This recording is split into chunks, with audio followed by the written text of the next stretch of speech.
thank you for meeting with me today. I appreciate it. Oh, my pleasure. Thank you for having me. Of course. So in a few minutes, just tell us about yourself and what you do. All right. My name is Lionel Thomas. I'm a real estate appraiser, second generation real estate appraiser.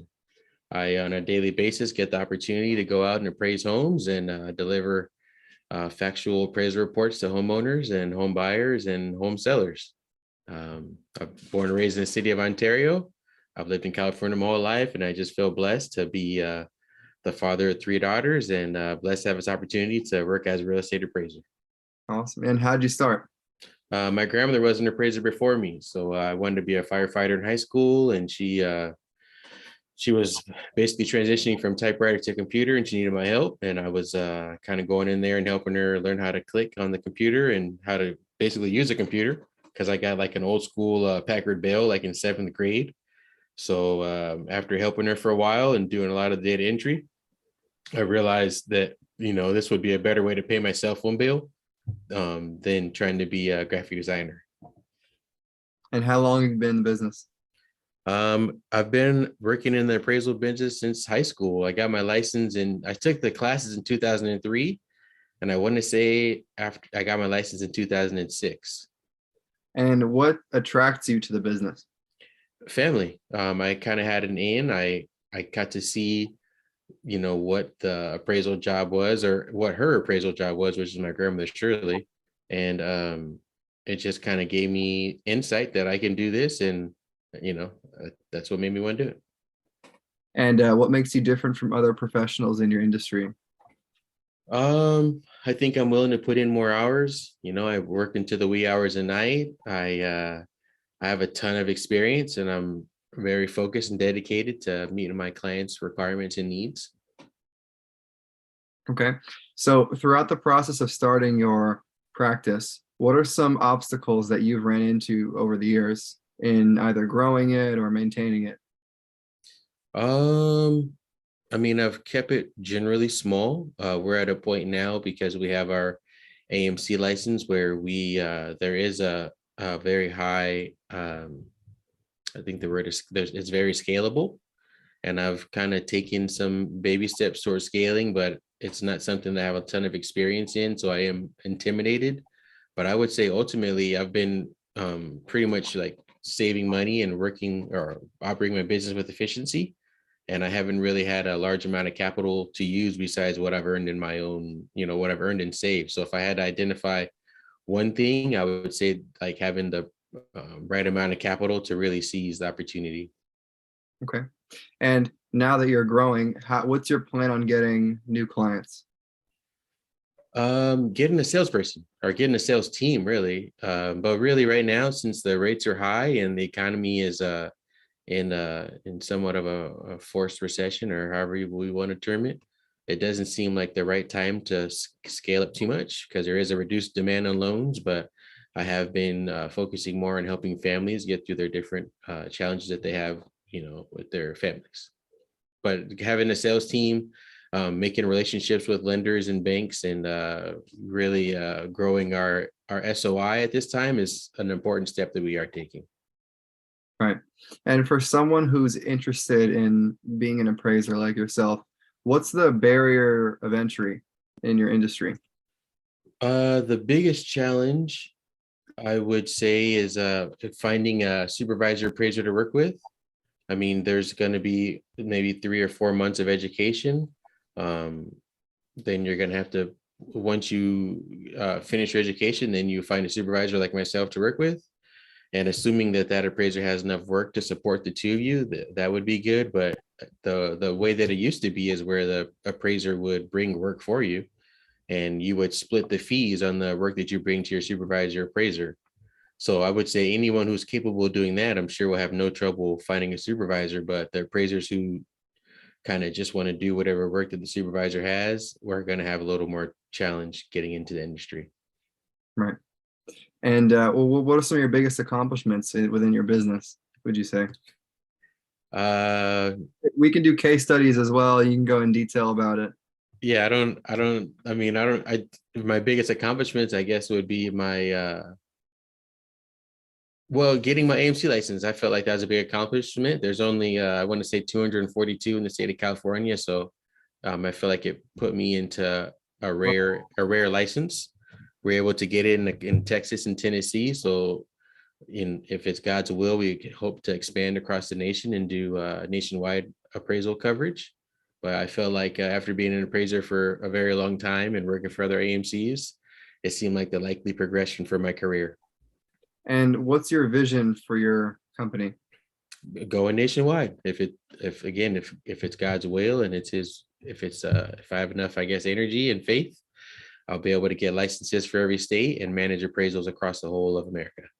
And how do you structure your business? Like, how do you structure business with a client, um, as in terms of payment to you? How do you structure it within your practice? How do we receive payment for the appraisals? Not receive it, but how do you quantify the amount that's owed to you? I don't have to ask it another way. I'm just a simple man. Oh, what um, for your services? I guess how much do you charge?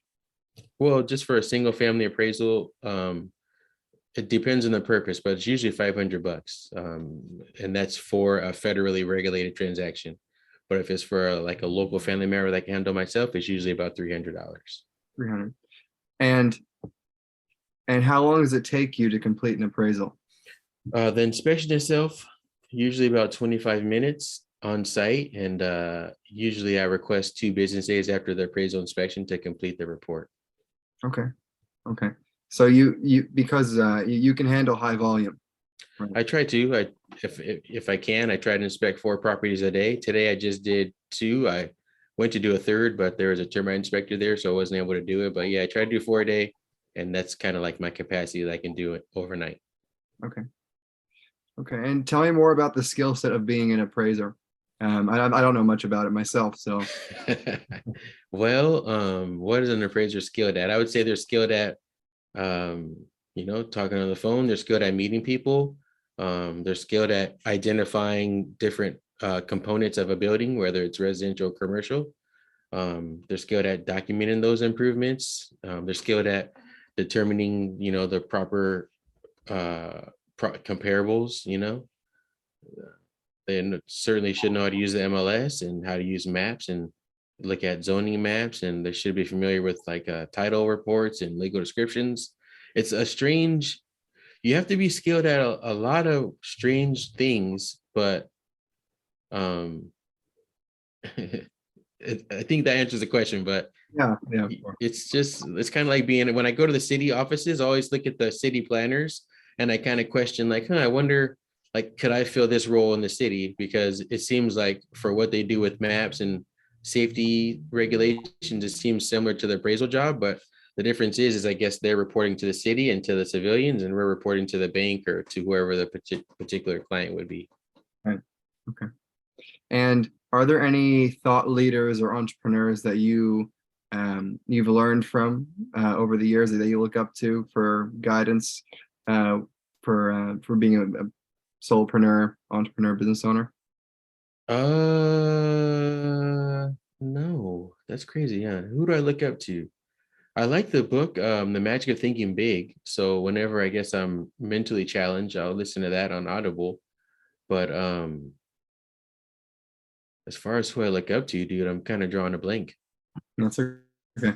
Yeah. And what's some of your biggest business insights for operating a successful appraisal company?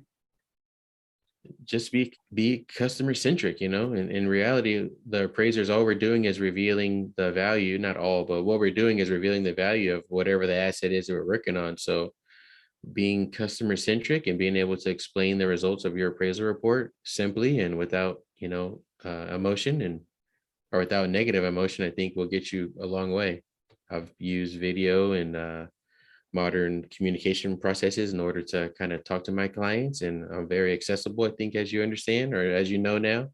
And I just try to be the in and out of appraisal businesses, I think, is a bright way to put it. Are you familiar with in and out?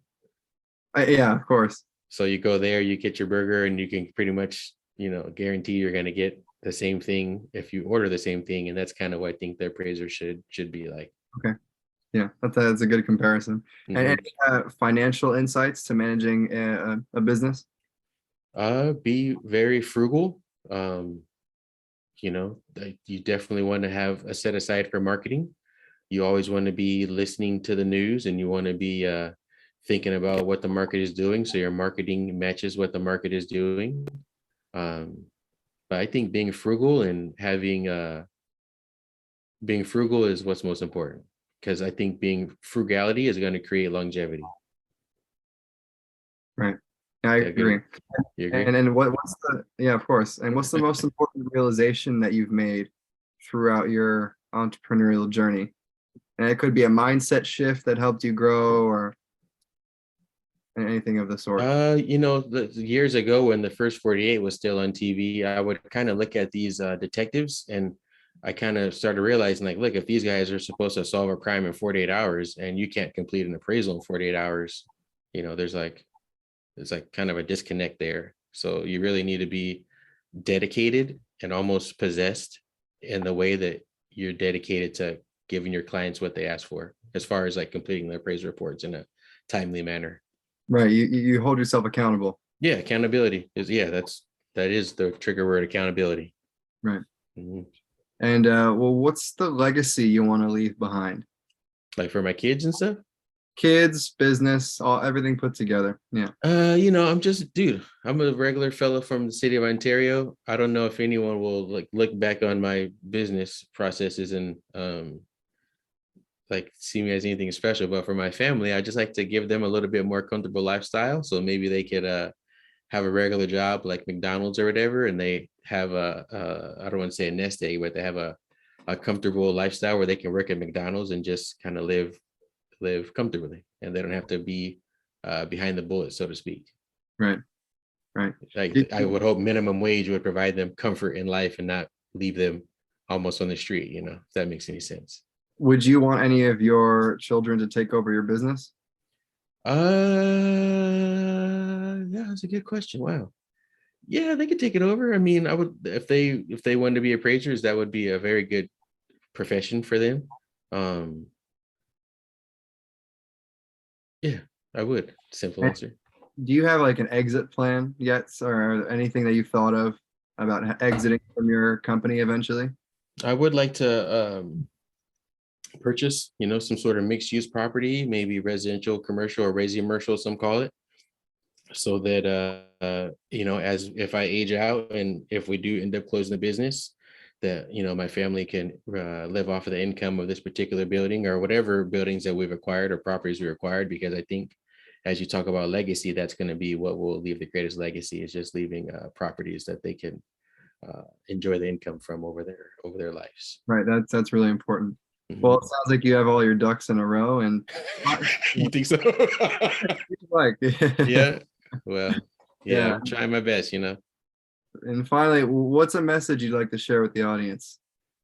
If you're gonna be in business for yourself, just know that it's the hardest job that you've ever applied for. And like you said earlier, Ian, accountability is, you can't point the finger at no one but yourself. And even in life, when you're pointing your one finger out, there's three fingers pointing back at you. So one thing I try to do, and regardless of what I'm doing, whether it's like, sports or whatever, I try to always think of what can I do to make the situation better rather than what this other person who I think is their fault has done. Because like you said a moment ago, accountability is kind of where it begins and where it ends.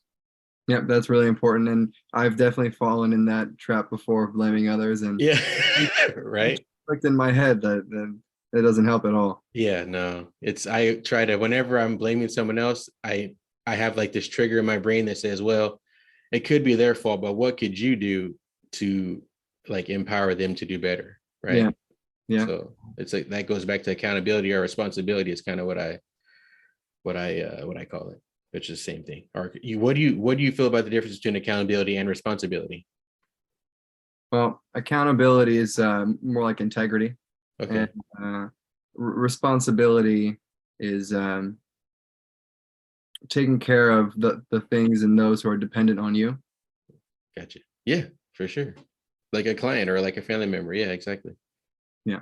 Yeah. Mhm. Well, it was a pleasure speaking with you today, and your mindset's very streamlined, and you know exactly what you're doing with your day, and what your plan is, and that's really admirable. Some people are, they're more everywhere, and Well, I've been doing it for a long time, so I guess I've had time to kind of sharpen my sword. And like I know, well, generally, in this kind of is kind of a side note, but as an appraiser, there's generally people have prospected enough to provide work for you. And sometimes, like in our current market, you have to kind of prospect yourself, and kind of being ready for that shift, and kind of being diversified, I guess, is another thing we didn't cover, but being diversified enough so that if one client disappears or one industry disappears, you can just kind of shift over to the other industry and work with them is extremely important, because you definitely don't want to get caught out there without not being able to sell any hamburgers, so to speak. right. Yeah. Well, thank you for meeting with me today, and yeah, we'll talk more in the future. And this is pretty beneficial for, I'm sure, for all the listeners. And hopefully, those are some nuggets if anyone wants to go into your industry. It seems like it obviously pays well, and as long as you do your work. Yeah, if you put in the hours, I think you'll benefit. Just like with any business, if you work 48 straight hours, you're gonna be profitable. And one thing about, I guess, working at McDonald's or even In-N-Out, you only get so many hours to work, and then you don't earn the money anymore. But when you have your own business, if you could, or if you did want to, you could work straight through it and earn the money and then sleep on Thursday. Kind of like the three. I seen on the news, we were talking about like working 3 days and getting 3 days off or something weird like that. And in your business, if you decided to work 3 or work 6 and take one off, or work 7 and take none off, that's your profit there, because it's just a matter of it's work for income. And that's kind of how I seen it in the beginning. And that I think that's been the biggest benefit. Yeah. Yeah. Well, thank you for joining once again, and we'll talk more in the future. All right, my pleasure. Thank you for having me. Bye now.